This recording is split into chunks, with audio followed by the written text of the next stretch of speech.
कसे आहात सर्वजण? झाली का सर्वांची कामं वगैरे? माझं पण झालं, बसले होते. म्हटलं चला तुमच्याशी थोडंसं बोलावं.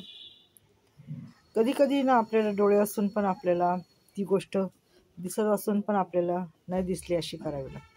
आणि केव्हा केव्हा कान असून पण आपल्याला बहिरं बनावं लागतं. ऐकलंच नाही आपण असं बनावं लागतं. कान असून बहिरा बना आणि डोळे असून आंधळं बना काही काही वेळेस. आता तुम्हाला एक गंमत सांगते. आपण कितीही कोणाला मदत केली, परंतु आपण आपल्या परीने करतो ना मदत, हो की नाही? प्रत्येक माणूस करतो बघा. किती पण कठोर काळजाचं असलं ना, ते काही ना काही दुसऱ्यासाठी त्याग करते. एवढं मात्र खरं आहे बरं का, मी पाहिलेलं आहे. परंतु समोरचं जर जाणूनच घ्यायला तयार नाही, त्याच्या मनात काय आहे? अरे करतंय ना एखादी व्यक्ती आपल्यासाठी, काही नाही काही करत ना. आपण तर कोणासाठी काही केलं नाही, पण आपल्यासाठी जर दुसरी व्यक्ती करत आहे तर त्याची माणसाला जाणीव पाहिजे ना, की बाबा माझ्या वाईट प्रसंगात किंवा माझ्या वेळेवर आता मी आजारी आहे किंवा काय आहे तर मला लोक मदत करतात हे ना. जर तुझ्या मनासारखं घडत नसेल तर त्याला काय करणार, नाही का? आता आपण समजा कोणाला काही हे केलं तर ते त्याच्यात खोडी काढायची, म्हणजे त्याच्यात नावं ठेवायची. नाही मला हे नाही आवडत, मला ते नाही आवडत, मला असं नाही आवडत. अरे त्याच्या ऐपतीप्रमाणे त्याने दिलेलं आहे हे तू लक्षात ठेव ना. तुला काय आवडतं हे नाही बघितलेलं. त्याच्या ऐपतीप्रमाणे त्याने देण्याचा प्रयत्न केलेला आहे. त्याची जितकी अवकात आहे तेवढंच देतोय ना तो.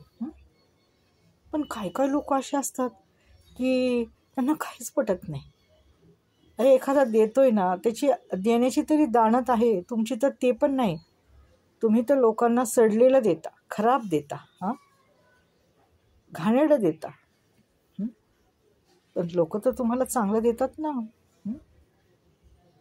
ते तुम्ही लक्षात नाही आणत आणि भलत्याच गोष्टी बोलता. अरे दुसरं आपल्यासाठी थोडंसं केलंय करतंय ह्याची जाण ठेवावी. हात दिला, देणाऱ्याचा हातच नाही घ्यायचा, हातच तोडून नाही घ्यायचा. देती ना एक व्यक्ती, तिच्या ऐपतीप्रमाणे देते. आता तुमच्या मनासारखं नसेल तर त्याला काय करायचं, हो की? त्याला काही इलाज नाही आहे. एखाद्याचा स्वभाव असतो बघा, आपण कितीही कोणाला काही दिलं ना तरी त्याला ते पटत नाही आणि ती व्यक्ती त्याच्यामध्ये नावं ठेवते. हे असंच होतं, भाई तसंच होतं.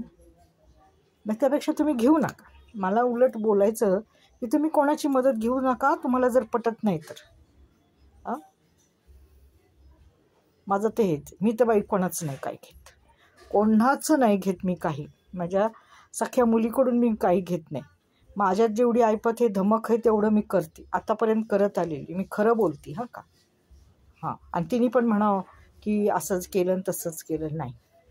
माझ्या जे आहे त्यात मी खुश आहे. मी कोणाचीच आशा धरत नाही. अगो बाई मला ह्याने नाही केलं, अगो बाई मला त्याने नाही केलं. अरे का करतील? ज्याच्या त्याच्या मागं ज्याचे त्याचे प्रपंच आहेत, हो की नाही? सगळ्यांना ज्याचे त्याचे लेकरं आहेत.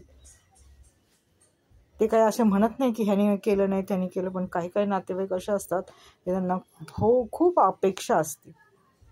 का अपेक्षा ठेवायची? मी म्हणते आपले लेकरं करतात का कोणासाठी काय ते बघा ना आधी. ते दिले सोडून आणि दुसरे करतात, त्यात पण नावं ठेवायची. धन्य आहे बाबा तुमची. कसं तुम्ही कुठं राहणार आणि कसे दिवस काढणार, आणि कसंच तुम्हाला कोणी खपवून घेणार, हे विशेष आहे. खपवून घेणं विशेष. थोडं आपण त्यांच्या पण मनाप्रमाणे वागलं पाहिजे ना.